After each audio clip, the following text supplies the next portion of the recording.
masigabong palakpakan. Piyesta ng mga hayop.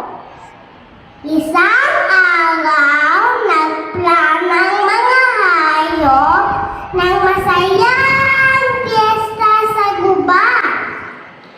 Magdala tayo ng pagkain at sayaw mula sa ating lugar. Sabi ni Quago, ang matalinong punong abala. Dumating si Bagong mula sa ilog. May dala siyang ginataang kuhol at suot ang kaniyang bagong na dahon.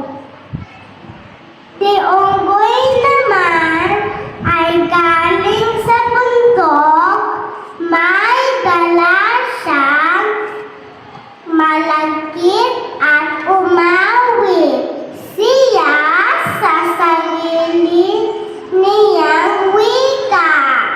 Lumipad si Ibon mula sa syudad. May dala siyang ensaymada at nag-selfie pa. Dumating din si Tamagaw mula sa Mindoro.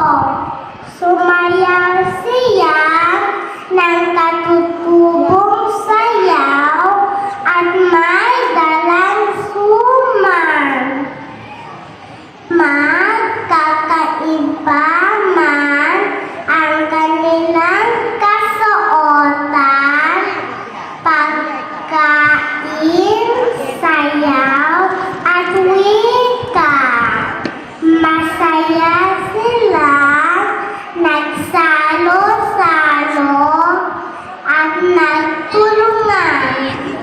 Sabi ni Quago, magkaiba man tayo, tayo'y magkakaibigan at magkakapatid.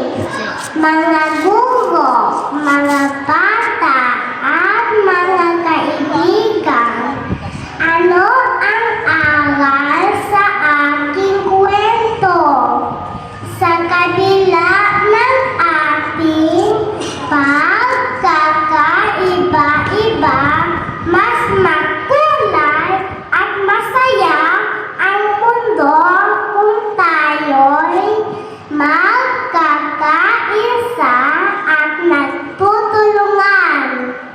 Maraming salamat, ikatlong kalahok. Isang kahangahangang pagtatanghal mula sa